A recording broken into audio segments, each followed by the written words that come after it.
الحمد لله على إحسانه والشكر له بالتوفيق وامتنانه وأشهد أن لا إله إلا الله وحده لا شريك له تعظيما لشأنه والصلاة والسلام على النبي الداعي إلى رضوانه أما بعد فأعوذ بالله السميع العليم من الشيطان الرجيم من همزه ونفخه ونفسه بسم الله الرحمن الرحيم يا أيها الذين آمنوا اتقوا الله حق تقاته ولا تموتن إلا وأنتم مسلمون يا أيها الناس اتقوا ربكم الذي خلقكم من نفس واحدة وخلق منها زوجها وبث منهما رجالا كثيرا ونساء واتقوا الله الذي تساءلون به والأرحام إن الله كان عليكم رقيبا يا أيها الذين آمنوا اتقوا الله وقولوا قولا سديدا يصلح لكم أعمالكم ويغفر لكم ذنوبكم ومن يطع الله ورسوله فقد فاز فوزا عظيما فإن أحسن الكلام كلام الله وأحسن الهدى هدى محمد صلى الله عليه وسلم وشر الأمور محدثاتها وكل محدثة بدعة وكل بدعة ضلالة وكل ضلالة في النار فأعوذ بالله من الشيطان الرجيم بسم الله الرحمن الرحيم وما النصر إلا من عند الله العزيز الحكيم محترم حضرات، اس ماہ رمضان کا ابتدائی ایک عشرہ گزر چکا۔ یہ وہ ماہ مبارک جس کی آمد کا انتظار اسلاف اکرام گزشتہ 5-6 مہینوں سے کیا کرتے اور اللہ رب العالمین سے اس مہینے کو پانے کی تڑپ لے کر 5-6 مہینوں پہلے سے دعائیں کرتے کہ اے اللہ ہمیں صحیح سلامت رمضان کا مہینہ نصیب فرما۔ اور جب یہ مہینہ گزر جاتا تو اس کے بعد کے اگلے 5 مہینے اس مہینے میں کیے گئے عبادتوں کی قبولیت کے حق میں اللہ تعالیٰ سے دعا کرتے۔ تو اتنا مبارک مہینہ ایک اور مرتبہ ہمیں نصیب ہوا اور اس کا ایک عشرہ بھی گزر چکا۔ ہمیں اس بات کا جائزہ لینا ہے کہ گزشتہ ایک عشرے میں گزرے ہوئے 11 مہینوں کے مقابلے میں ہم نے کیا کچھ تبدیلی لائی اور اپنے آپ کو اللہ تبارک و تعالیٰ کے پاس منوانے کے لیے عبادتوں میں کیسا ہمارا شوق رہا، جذبہ رہا، کس خلوص و للہیت کے ساتھ ہم عبادتیں انجام دیتے رہیں۔ اس کے بعد جو آیت میں نے آپ کے روبرو پڑھی وہ آیت کا ایک ٹکڑا ہے سورہ آل عمران کی۔ اللہ تبارک و تعالیٰ نے اس آیت کریمہ میں کہا وَمَن نَّصْرُ إِلَّا مِنْ عِنْدِ اللَّهِ الْعَزِيزِ الْحَكِيمِ کہ مدد اللہ رب العالمین کی جانب سے ہی آنی ہے، جو اللہ تعالیٰ کے سب پر غالب اور بڑی حکمتوں والا ہے۔ انسان کو جہاں مدد کے الگ الگ ذرائع نظر آتے ہیں، انسان اپنی مدد کے لیے چاہے وہ انفرادی حیثیت سے ہو کہ اجتماعی حیثیت سے اگر مدد کی ضرورت پڑتی ہے، کسی کے تعاون کی ضرورت پڑتی ہے، تو انسان کو ظاہری اسباب اور ظاہری تدبیریں جہاں الگ الگ نظر آتے ہیں اور انسان اس پر بھروسہ بھی کرتا ہے کہ فلاں راستے سے مجھے مدد مل سکتی ہے، فلاں طریقے سے مجھے مدد مل سکتی ہے، فلاں شخص سے میری مدد ہو سکتی ہے، تو ان اسباب کے ہونے کے باوجود، ظاہری تدبیروں کے نظر آنے کے باوجود بھی اللہ رب العالمین نے کہا کہ حقیقی مدد اگر ملنی ہے تو اللہ رب العالمین ہی سے ملنی ہے، کیونکہ اللہ ہی کی ذات سب پر غالب ہے اور بڑی حکمت والی ہے۔ اللہ تعالیٰ حکیم اس معنی میں ہے کہ بندے کی مدد کب ہونی ہے،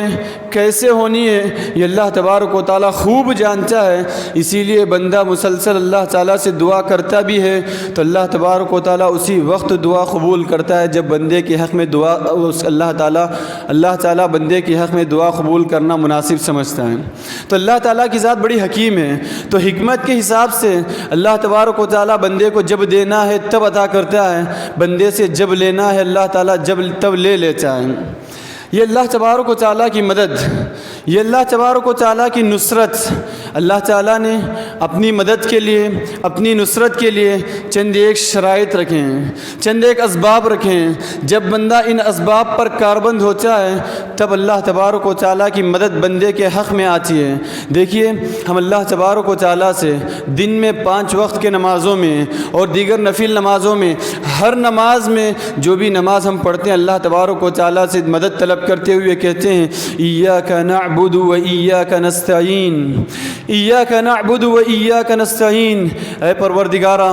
ہم تجھ ہی سے مدد طلب کرتے ہیں، ہم تیری ہی عبادت کرتے ہیں اور تجھ ہی سے مدد طلب کرتے ہیں کہ مدد طلب کرنے کے لیے تیرے علاوہ کوئی راستہ ہمارے پاس موجود نہیں ہے۔ ایک واحد راستہ ہے جس پر ہم مکمل طور پر اعتماد کرتے ہیں، بھروسہ کرتے ہیں کہ جس کی جانب سے ہمیں مکمل مدد مل سکتی ہے، جس کی جانب سے ہمیں مکمل نصرت مل سکتی ہے، تو واحد تیری ہی ذات ہے، تیرے علاوہ کوئی اور ذات نہیں۔ ہم دن میں کئی ایک مرتبہ اس بات کا اعتراف کرتے، اقرار کرتے اللہ تعالیٰ کے دربار میں ایاک نعبد و ایاک نستعین، اے اللہ ہم تیری ہی عبادت کرتے ہیں اور تجھ ہی سے مدد طلب کرتے ہیں۔ دیکھیے، اللہ تبارک و تعالیٰ کی جب مدد آتی ہے،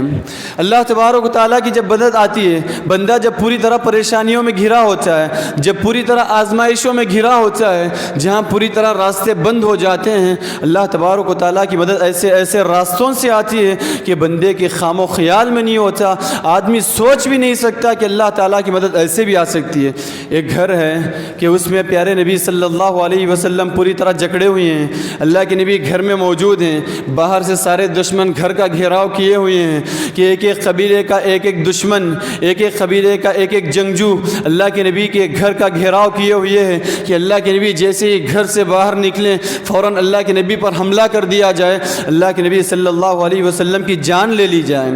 جب اللہ کے نبی صلی اللہ علیہ وسلم کے آگے، اللہ کے نبی صلی اللہ علیہ وسلم کے گھر کے باہر تمام کے تمام دشمن اللہ کے نبی کا انتظار کر رہے ہیں کہ جیسے ہی اللہ کے نبی باہر آئیں اللہ کے نبی پر حملہ کر دیا جائے، آپ کی جان لے لی جائے۔ ایسی صورت میں جہاں نکلنے کا کوئی راستہ نہیں تھا، نکلنے کا ایک واحد راستہ تھا کہ گھر کے دروازے سے نکلا جائے، اور دروازے پر دیکھ رہے ہیں کہ ہر طرح کا دشمن کھڑا ہوا ہے اور ہر دشمن آپ کی جان لینے پر تلا ہوا ہے۔ ایسے حق میں اللہ تبارک و تعالیٰ سے دعا کرتے ہوئے پیارے نبی کمرے سے باہر نکلتے ہیں، گھر سے باہر نکلتے ہیں، اللہ کے نبی صلی اللہ علیہ وسلم سورہ یاسین کی آیت پڑھتے ہوئے نکلتے ہیں کہ اللہ تبارک و تعالیٰ ہمارے درمیان اور ان کافروں کے درمیان ایک رکاوٹ ڈال دے، پردہ ڈال دے، اور اللہ تبارک و تعالیٰ سے دعا کرتے ہوئے کیا نکلتے ہیں، کافر وہیں کے وہیں کھڑے ہیں،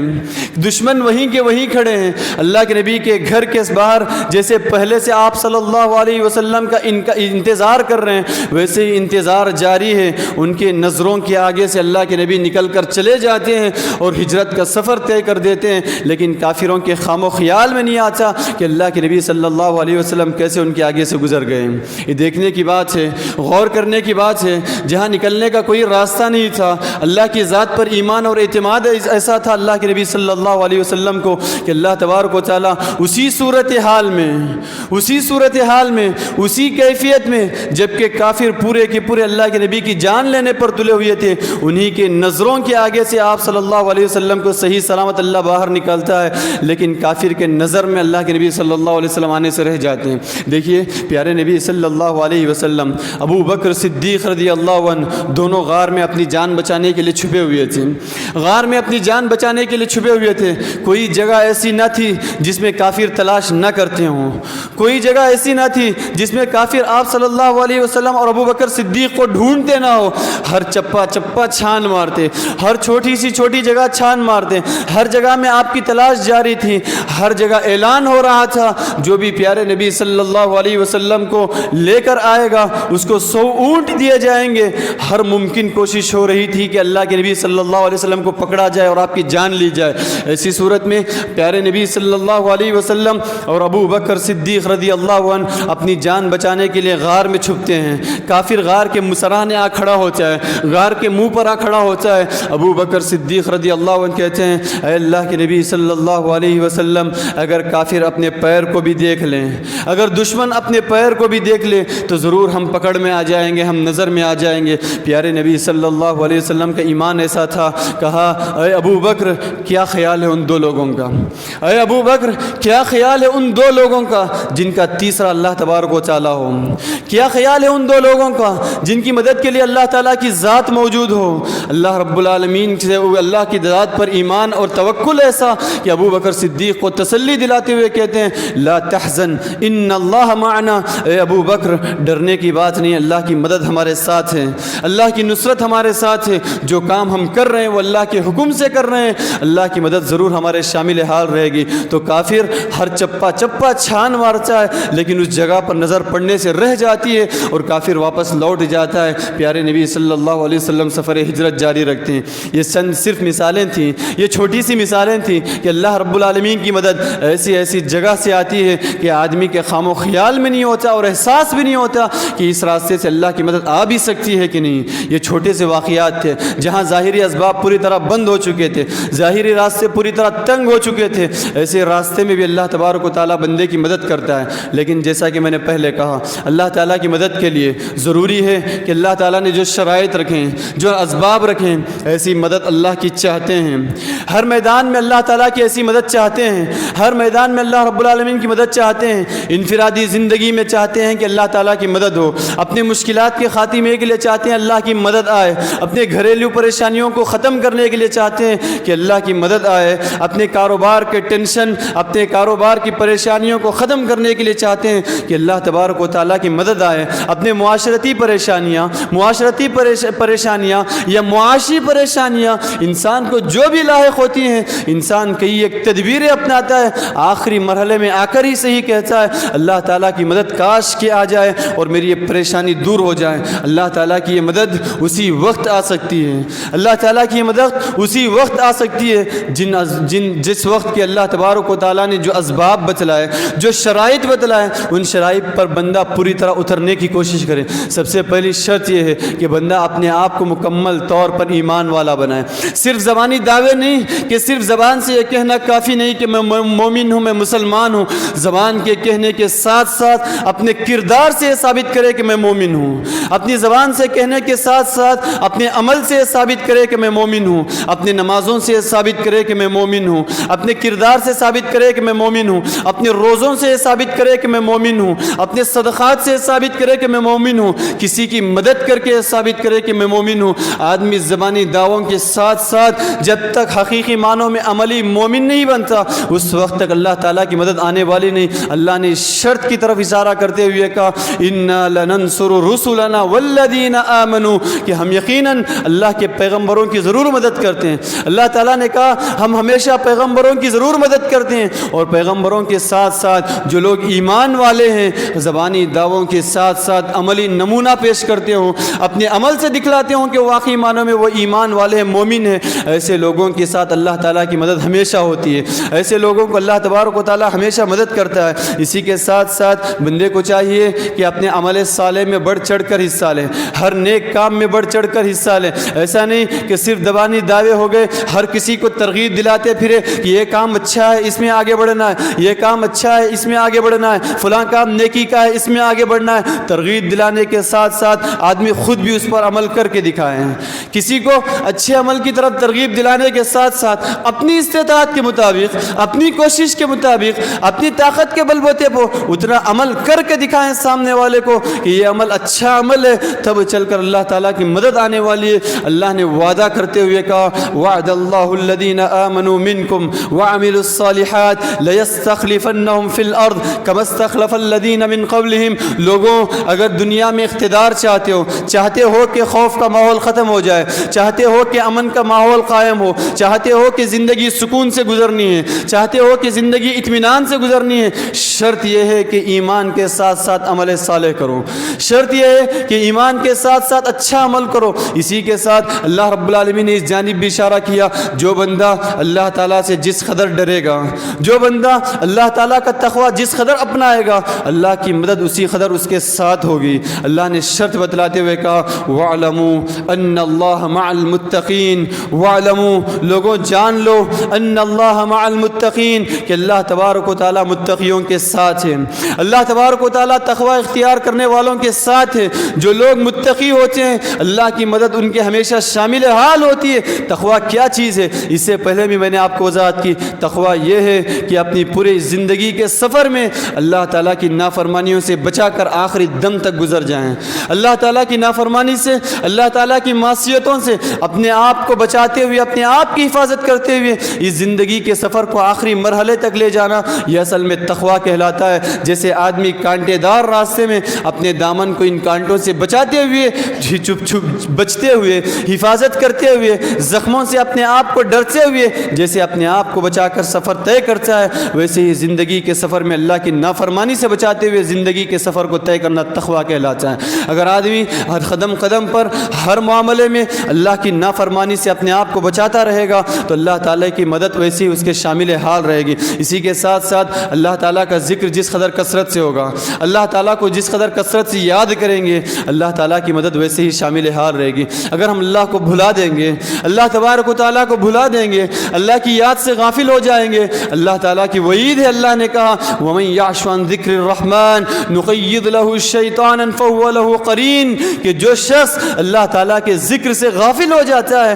اللہ تبارک و تعالیٰ ایسے شخص کے پیچھے شیطان لگا دیتا ہے، اور شیطان کیا ہی بدترین دوست ہے، کیا ہی برا دوست ہے، جس کے ساتھ اٹھنے میں شیطان ہو، جس کے بیٹھنے میں شیطان ہو، جس کے چلنے میں شیطان ہو، جس کے ہر عمل میں شیطان ساتھ رہتا ہو، کھانے میں شیطان، پینے میں شیطان۔ اللہ تعالیٰ جب کسی شخص کے پیچھے شیطان کو لگا دے، اس کی زندگی کیا ہی بدترین زندگی ہے۔ اللہ نے کہا اگر اللہ کے ذکر سے غافل ہو جائے تو وہیں اللہ تبارک و تعالیٰ بندے کے پیچھے شیطان کو لگا دیتا ہے، اور شیطان کیا ہی بدترین دوست ہے۔ اور وہیں اللہ کا اگر کثرت سے ذکر کیا جائے، انسان کی زندگی اللہ کی مدد کے ساتھ، کامیابیوں کے ساتھ گزر سکتی ہے۔ اسی کے ساتھ ساتھ اللہ نے یہ سبب بتلائے، یہ شرط رکھی اللہ تبارک و تعالیٰ نے، اگر اللہ کی مدد چاہتے ہیں تو اتحاد و اتفاق بہت ضروری ہے، اتحاد و اتفاق بہت ضروری ہے۔ آپس میں لاکھ اختلافات ضرور ہوتے ہیں، لاکھ تنازعات ضرور ہوتے ہیں، لاکھ نا اتفاقیاں ضرور ہوتی ہیں، جب تک آدمی ان نا اتفاقیوں کو دباتے ہوئے، نا اتفاقیوں کو بلائے طاق رکھتے ہوئے، نا اتفاقیوں کو نظر انداز کرتے ہوئے صرف قومی مفاد کی حد تک، ملی مفاد کی غرض پر یا اجتماعی مفاد کی بنیاد پر اپنے آپ کو جوڑنے کی کوشش نہیں کرتا، اللہ تبارک و تعالیٰ کی مدد آنے والی نہیں ہے۔ ہر آدمی اپنے مفاد کے حساب سے، ہر شخص اپنے فائدے کے حساب سے ملی مفاد، اجتماعی مفاد کو ٹھکرا کر اگر اپنا مفاد دیکھتا ہے تو اللہ تعالیٰ کی مدد ایسی اجتماعیت میں، اللہ تعالیٰ کی مدد ایسی جگہ میں ہرگز آنے والی نہیں۔ ہر میدان میں، ہر موڑ پر ہمیشہ اس بات کو پیش نظر رکھا جائے کہ میرا مفاد چاہے چلے جائے لیکن اجتماعی مفاد کو ٹھوس نہ پہنچے، اجتماعی مفاد کو نقصان نہ پہنچے، گرچہ کہ میرے انفرادی مفاد کو نقصان پہنچ جائے، گرچہ کہ میری شخصی مفاد کو نقصان پہنچ جائے، لیکن وہاں اجتماعی مفاد ہے جس میں تمام لوگوں کا مفاد وابستہ ہے، میرے ایک کی وجہ سے تمام لوگوں کو نقصان نہ پہنچے۔ اگر یہ خیال اپنے اندر آئے تو وہیں اللہ تعالیٰ کی مدد شامل حال ہوگی، اللہ تعالیٰ کی مدد آئے گی۔ اگر اجتماعیت نہ ہو، جماعت میں پھوٹ ہو، جماعت میں اختلافات ہو، وہاں اللہ تعالیٰ کی مدد آنے والی نہیں ہے۔ یاد رہے کہ اللہ تعالیٰ کی مدد ہمیشہ جماعت پر ہوتی ہے۔ ید اللہ علی الجماع، ید اللہ علی الجماع، پیارے نبی صلی اللہ علیہ وسلم نے کہا جہاں اجتماعیت ہوتی ہے وہاں اللہ تعالیٰ کا ہاتھ ہوتا ہے، جہاں اجتماعیت ہوتی ہے وہاں اللہ تعالیٰ کی مدد ہوتی ہے، اللہ تعالیٰ کی نصرت ہوتی ہے، وہاں لوگ آسانی سے کام کر سکتے ہیں کیونکہ اللہ تعالیٰ کی مدد ہمیشہ ان کے شامل حال ہوتی ہے۔ اسی طرح سے حضرات ضروری ہے کہ اہل ایمان کے ساتھ ہمارے دل کو صاف رکھا جائے۔ جو شخص مومن ہے، جو شخص مسلمان ہے، اگر اس کے ساتھ ہمارے تعلقات اچھے نہ ہوں، ایمان کی بنیاد پر ہمارے تعلقات اچھے نہ ہوں، کیونکہ انفرادی بنیاد پر ایک دوسرے سے کچھ نہ کچھ نفرتیں ہوتی ہیں، کچھ نہ کچھ اختلافات ہوتے ہیں، کچھ نہ کچھ نا اتفاقیاں ہوتی ہیں، اگر ایمان کی بنیاد پر محبت اور دوستی نہ ہو وہاں بھی اللہ تعالیٰ کی مدد نہیں آتی ہے، وہاں بھی اللہ تعالیٰ کی مدد نہیں آتی ہے۔ اسی لیے اللہ نے تنبیہ کرتے ہوئے کہا وَمَن يَتَوَلَّ اللَّهَ وَرَسُولَهُ فَإِنَّ حِزْبَ اللَّهِ هُمُ الْغَالِبُونَ۔ لوگوں یاد رہے اگر اللہ تعالیٰ کو چھوڑ دیا جائے، اللہ کے رسول کو چھوڑ دیا جائے اور ایمان والوں کا ساتھ چھوڑ دیا جائے، یاد رہے ایمان والوں کا ساتھ اگر چھوڑ دیتے ہو فَإِنَّ حِزْبَ اللَّهِ هُمُ الْغَالِبُونَ، اللہ ہی کی جماعت غالب آنے والی ہے، اللہ ہی کی جماعت ہر معاملے میں کامیاب ہونے والی ہے۔ اللہ کی جماعت یہ ہے کہ وہ شخص ایمان والا ہو وہ اللہ کی جماعت میں شامل ہے، جو شخص ایمان والا ہو وہ اللہ کے گروہ میں شامل ہے، اور ہمیشہ یہی گروہ کامیاب ہونے والا ہے۔ تو ایمان کی بنیاد پر ہماری دوستی ہو، ایمان کی بنیاد پر ہمارا تعلق ہو، ایمان کی بنیاد پر ہماری محبتیں ہوں۔ جہاں ایمان کی بنیاد پر تعلقات قائم ہوتے ہیں وہ کسی اور بنیاد پر تعلقات کٹتے نہیں ہیں۔ اگر تعلقات مفاد کی بنیاد پر قائم ہوتے ہیں، جیسے ہی غرض ختم ہوتا ہے، مفاد ختم ہوتا ہے، تعلقات ختم ہو جاتے ہیں۔ اگر تعلقات کسی خاص مقصد پر قائم ہو، مقصد جیسے ہی ختم ہوتا ہے تعلقات ختم ہو جاتے ہیں۔ اگر تعلقات ایمان کی بنیاد پر قائم ہو تو یہی تعلقات مرتے دم تک قائم رہتے ہیں، جو تعلقات کے آدمی کو زندگی کے قدم قدم پر کام آنے والی ہیں، اور یہی دوستی آدمی کو موت تک کام آنے والی ہے اور موت کے بعد بھی کام آنے والی ہے۔ اور حضرات اسی کے ساتھ ساتھ اللہ تبارک و تعالیٰ کے دین کی مدد، اللہ تعالیٰ کے دین کی مدد، جب تک اللہ کے دین کی مدد نہ ہو اللہ کی مدد آنے والی نہیں ہے، جب تک اللہ کے دین کی مدد نہ ہو اللہ کی مدد آنے والی نہیں۔ اللہ نے شرط رکھتے ہوئے کہا یا ایھا الذین آمنوا ان تنصروا اللہ ینصرکم، اے ایمان والو اگر تم اللہ کی مدد کرو گے اللہ تمہاری مدد کرے گا، اگر تم اللہ کی مدد کرو گے اللہ تمہاری مدد کرے گا۔ اللہ کی مدد کرنے کا کیا مطلب ہے؟ اب تک اللہ نے جتنے شرائط بتلائے، اب تک جو جو اسباب آپ کے پاس بتلائے گئے، اگر ان اسباب پر کاربند ہوتے ہیں، اگر ان اسباب پر کاربند ہوتے ہیں، ان اسباب پر عمل کرتے ہیں، اللہ تبارک و تعالیٰ کے بھیجے گئے دین پر، پیارے نبی صلی اللہ علیہ وسلم کے بتائے گئے تعلیمات پر عمل کرتے ہوئے اگر دین کو زندہ رکھتے ہیں تبھی اللہ کی مدد آنے والی ہے۔ اگر دین کو زندہ نہ رکھا جائے، ہم اپنے عمل سے دین کو زندہ نہ رکھتے ہوں، صرف زبان سے دین کو زندہ رکھنے کا عمل جاری ہو، تو اس سے اللہ تعالیٰ کی مدد آنے والی نہیں۔ اللہ کے احکامات پر عمل کرنا یہ اللہ کی مدد کرنے کے برابر ہے، اللہ کے دین پر عمل کرنا یہ اللہ کی مدد کرنے کے برابر ہے، اللہ کے رسول کی تعلیمات پر عمل کرنا یہ اللہ کے دین پر اللہ کی مدد کرنے کے مترادف ہے۔ اگر یہ چیز نہ ہو، اگر اللہ کی نبی کے تعلیمات کو پس پش ڈال دیں، اللہ کے نبی کی تعلیمات پر عمل پیرا نہ ہو، تو اللہ تعالیٰ کی مدد ہرگز آنے والی نہیں۔ جب تک اللہ کی مدد نہ کریں، اللہ کے دین کی مدد نہ کریں تو ہرگز اللہ تعالیٰ کی مدد نہیں آنے والی۔ اسی طرح سے حضرات ضروری ہے کہ اللہ تعالیٰ کی مدد کے لیے اللہ کی ذات پر مکمل اعتماد ہو، اللہ کی ذات پر مکمل بھروسہ ہو، آدمی کو اس بات کا اعتماد ہو، اس بات پر توکل ہو کہ اگر میرے پاس مدد آ سکتی ہے تو اللہ ہی کی ذات سے آ سکتی ہے، اگر مجھے مدد مل سکتی ہے تو صرف اور صرف اللہ ہی سے مل سکتی ہے۔ میں ظاہری اسباب کو اپنا رہا ہوں، میں ظاہری تدبیروں کو اپنا رہا ہوں، جو شخص میری مدد کر سکتا ہے میں اس تک پہنچ رہا ہوں، اس کے پاس کہہ کر اپنا معاملہ رکھ رہا ہوں، وہ میری مدد کرنے کو آگے بڑھ بھی رہا ہے، لیکن جب تک اللہ نہ چاہے وہ میری مدد نہیں کر سکتا ہے، جب تک اللہ نہ چاہے سامنے والا میری مدد نہیں کر سکتا ہے۔ گرچہ کہ میں مکمل طور پر ظاہری اسباب کو اپنا کر بیٹھ جاؤں، مکمل بھروسہ میرا اسی پر ہو جائے، تب بھی اللہ جب تک نہ چاہے اس وقت تک میری کوئی مدد کرنے والا نہیں ہے۔ جب تک بندے کو یہ اعتماد نہ ہو، یہ بھروسہ نہ ہو کہ مدد آنی ہو تو صرف اللہ ہی کی ذات سے آنے والی ہے، اگر اللہ مدد نہ کرے تو کوئی میری مدد کرنے والا نہیں، اپنے آپ کو مکمل اللہ کے حوالے کرے تبھی چل کر اللہ کی مدد آنے والی ہے۔ اسی کا مطلب ہے کہ ہر نماز میں ہم کہتے ہیں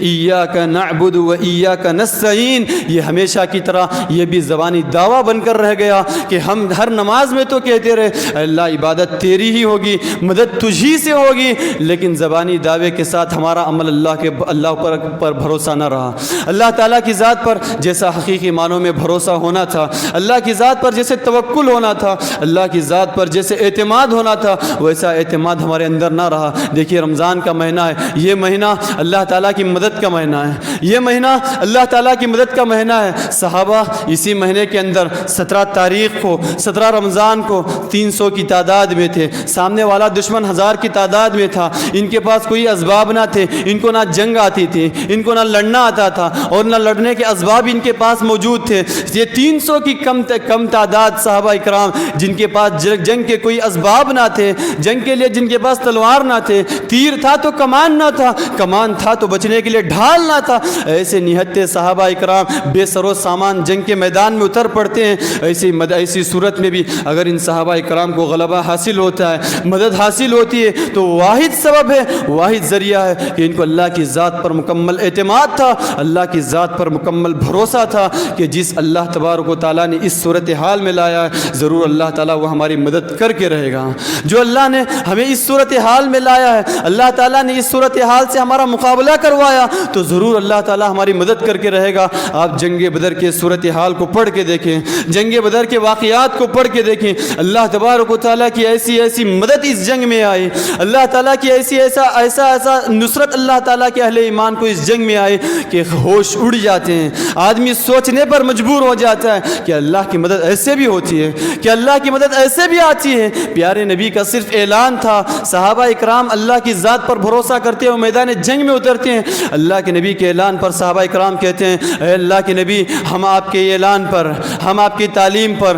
ہم آپ کے حکم پر ضرور جہاں بھی آپ کہیں اللہ کی خاطر کود پڑنے کے لیے تیار ہیں، جس سے بھی مقابلہ کرنے کے لیے آپ کہیں ہم اللہ کی خاطر اس میدان جنگ میں کود پڑنے کے لیے تیار ہیں۔ ہم ایسا نہیں کہیں گے جیسا کہ بنی اسرائیل نے موسیٰ علیہ السلام سے کہا تھا، بنی اسرائیل نے موسیٰ علیہ السلام سے کہا تھا، موسیٰ علیہ السلام نے کہا بنی اسرائیل کے لوگوں سے، اے میری قوم کے لوگ، بس تمہیں وہاں جانا ہے، بس تمہیں ارض مقدسہ میں جانا ہے، اللہ تبارک و تعالیٰ تمہیں ضرور غلبہ دے گا، بس تمہیں ہتھیار اٹھانا ہے، تمہیں لڑنا بھی نہیں ہے، صرف ہتھیار تمہیں اٹھانا ہے، اللہ ضرور تمہیں جتائے گا، تمہاری جیت ہوگی۔ لیکن بنی اسرائیل نے موسیٰ علیہ السلام سے کہا تھا، فَاذْهَبْ أَنْتَ وَرَبُّكَ فَقَاتِلَا إِنَّا هَاهُنَا قَاعِدُونَ، اے موسیٰ تو اور تیرا رب جا کے لڑ، ہم یہاں بیٹھے رہنے والے ہیں۔ بنی اسرائیل نے موسیٰ علیہ السلام سے اتنی سخت انداز میں گستاخی کی، کہا موسیٰ تم اور تمہارے رب جا کر وہاں لڑنا، ہم لڑنے والے نہیں ہیں۔ صحابہ اکرام نے کہا، اے اللہ کے نبی،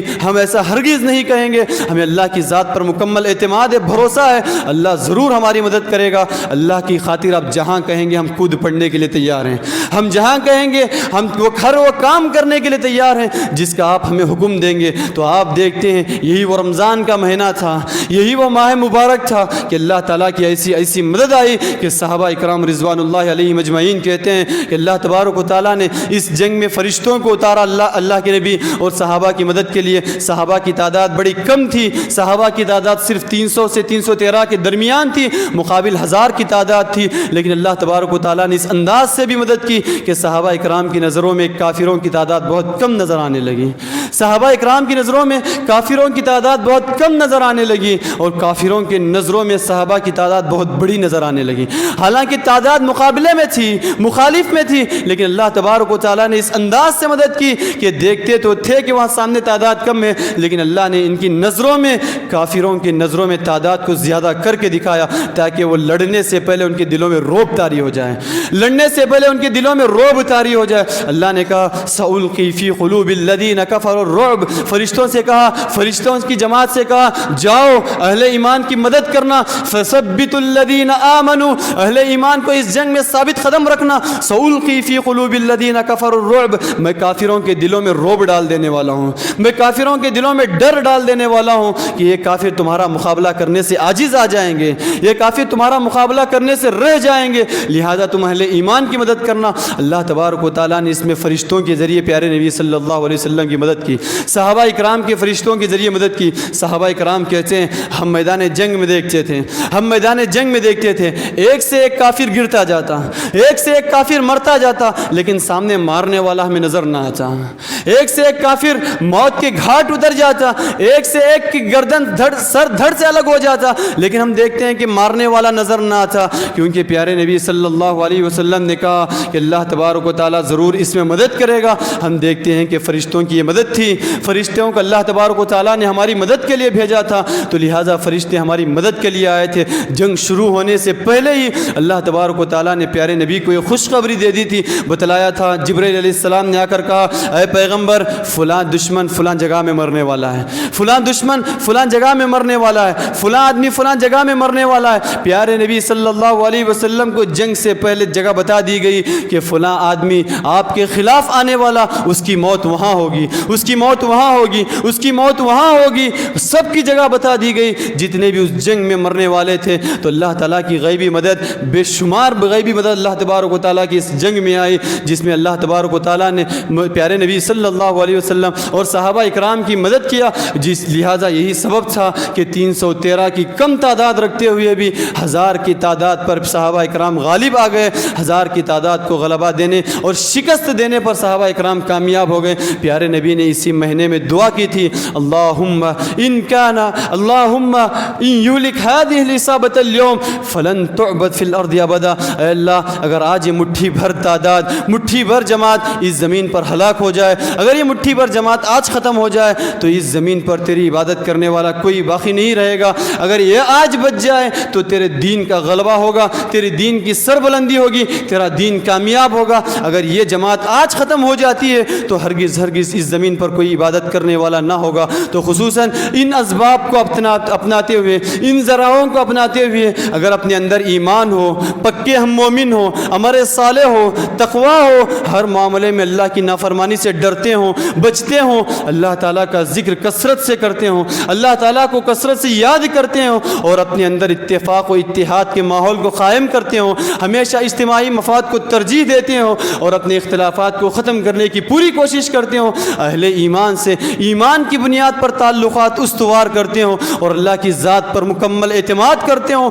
اللہ کی ذات پر مکمل بھروسہ کرتے ہوں کہ مدد آنی ہو تو یہیں سے آنی ہے، تب چل کر اللہ تبارک و تعالیٰ کی مدد آئے گی۔ اور خصوصاً اس ماہ مبارک میں اللہ تعالیٰ کی مدد بہت زیادہ آتی ہے، لہٰذا اب تک جو دن گزرے اس میں جو غفلت ہم سے ہوئی، ہم سے جو غفلت ہوتی رہی وہ غفلت ہو چکی، اللہ تبارک و تعالیٰ کے پاس معافی طلب کریں، اللہ تعالیٰ کے پاس استغفار کریں، اے اللہ یہ ماہ مبارک جو ہمیں نصیب کیا گیا تھا اس میں جو غفلتیں ہم سے ہوئی اللہ تعالیٰ اس کو معاف فرمائے، اور آگے والے دنوں کو غنیمت جانتے ہوئے اللہ تعالیٰ کے پاس زیادہ سے زیادہ عبادت کرنے، زیادہ سے زیادہ اللہ تعالیٰ کو راضی کرنے کی کوشش کریں، کیونکہ یہی وہ مہینہ ہے جس میں پیارے نبی نے خوشخبری دی کہ للہ اتقاء من النار وذلک کل لیلہ، کہ اللہ تعالیٰ اس مہینے کے ہر رات کو بندوں کو جہنم سے آزاد کرتا ہے، اس مہینے کے ہر رات کو اللہ تعالیٰ بندوں کو جہنم سے آزاد کرتا ہے۔ اپنے آپ کو جہنم سے آزاد کرانے اور جنتیوں میں شمار کرانے کی پوری کوشش کریں۔ اگر اس مہینے میں اپنے آپ کو اللہ تعالیٰ سے اللہ تعالیٰ کو راضی نہ کروائیں،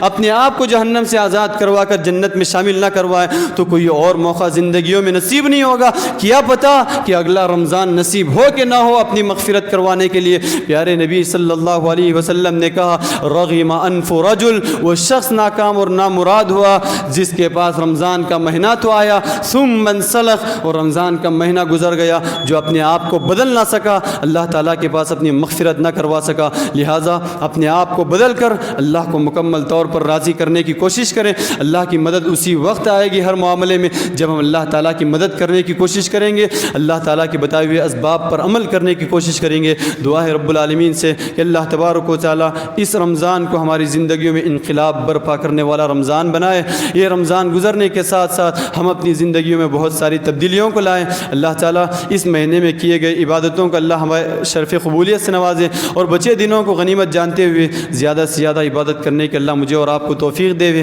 جو پریشان حال ہیں اللہ تعالیٰ سب کی پریشانیوں کو دور کر دے، جو قرض کے بوجھ کی تلے دبے ہوئے ہیں اللہ تعالیٰ سب کے قرض کی ادائیگی کے آسان سبیلیں پیدا کر دے۔ جو بیمار ہیں اللہ شفائے کاملہ عاجلہ نصیب فرما، جب تک اس دنیا میں رکھے صحیح اسلام و ایمان پر باقی رکھے، اور جب خاتمہ ہو تو کلمہ توحید لا الہ الا اللہ پڑھو۔ اللہم امین، وآخر دعوانا الحمد للہ رب العالمین۔